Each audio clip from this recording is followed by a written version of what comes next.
Hoje eu vim aqui para falar para vocês uma parte da minha história, uma parte que tem muito sentido com relação à minha missão, com relação à minha profissão.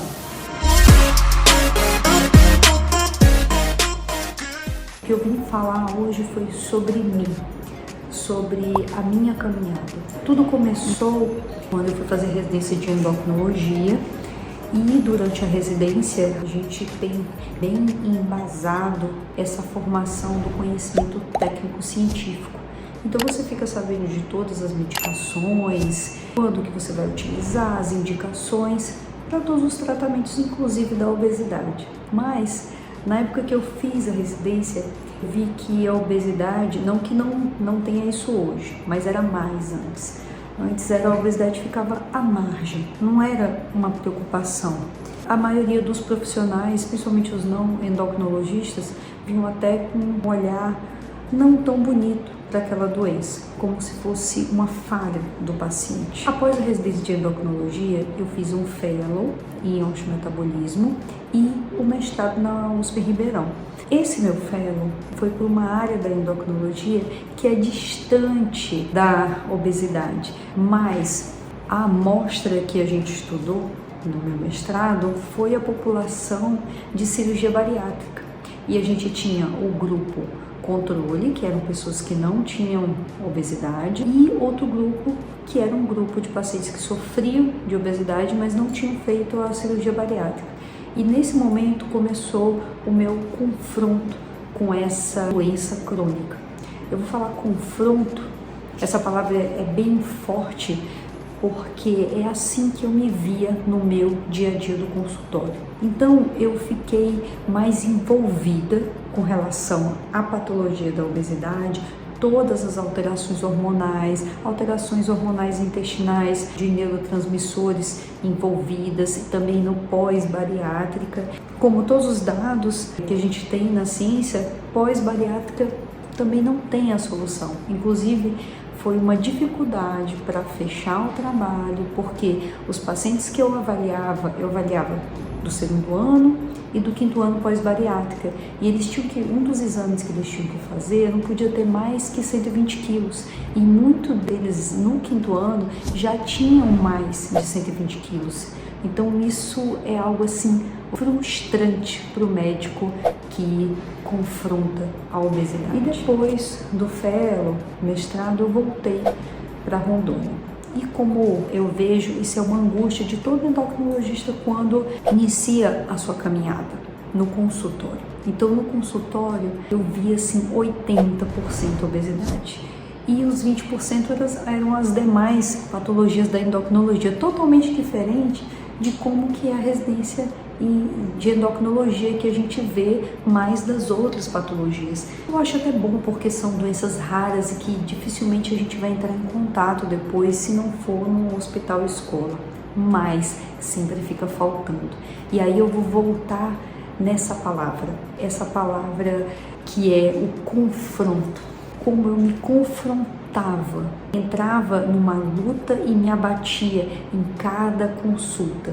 Então eu sentia empatia por aquelas pessoas que sofriam de obesidade. Por quê? Porque você quer que eles melhorem.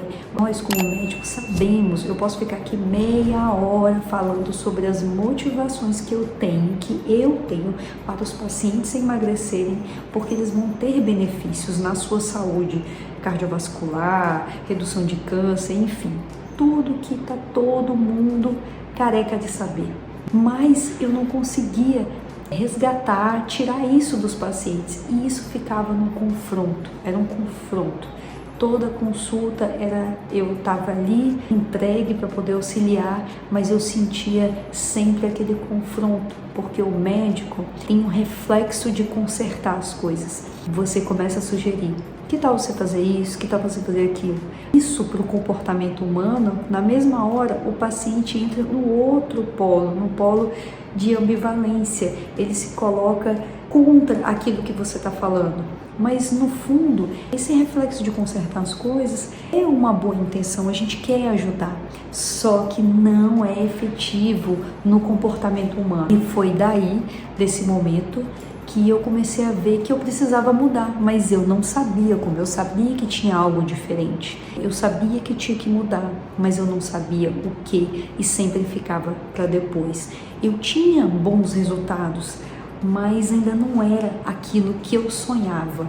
Queria que fosse diferente. E depois do nascimento da minha filha, foi muito difícil eu sair de casa, deixar minha filha. Isso aí é a angústia de todas as mães. Para voltar, para o consultório, foi me dando uma tristeza, porque eu só me lembrava dessa frustração, porque alguns pacientes não conseguiam vencer essa batalha, ou então perdiam peso, depois reganhavam.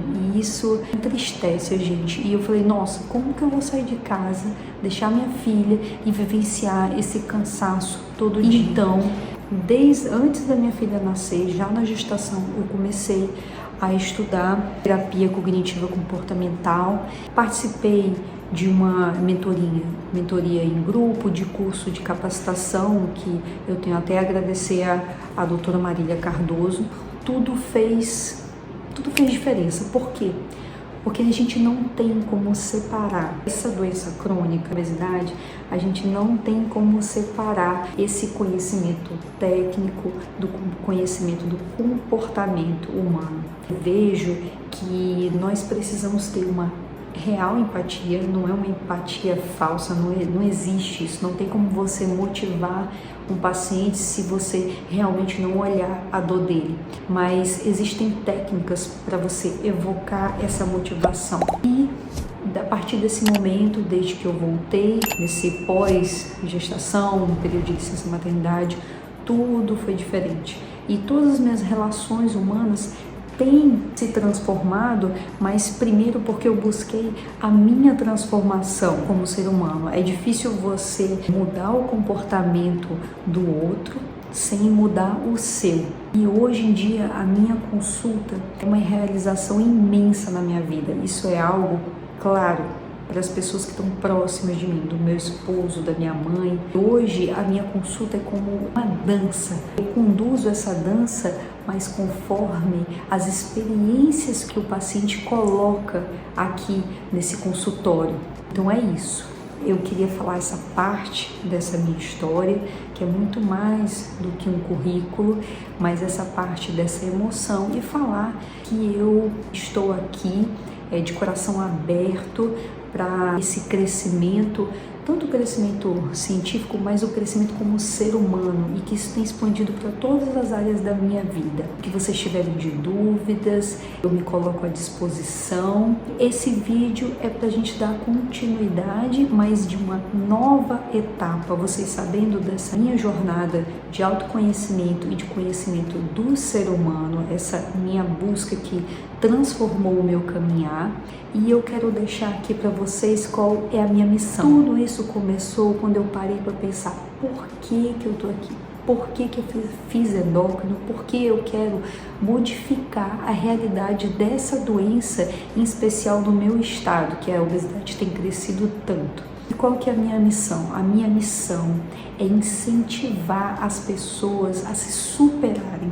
Eu tenho um prazer imenso de ver essa superação nos pacientes que sofrem com a obesidade. Como eu também tenho uma felicidade e realização imensa de ver os meus colegas residentes, que são meus alunos, que eu sou preceptora da residência de clínica médica, eu fico muito feliz também de vê-los superar. Então essa missão é uma missão conjunta de superação das duas áreas que eu mais amo, que é a obesidade na endocrinologia e a educação médica. São dois pontos que necessitam de superação. E para o ser humano se superar, ele não precisa da minha motivação.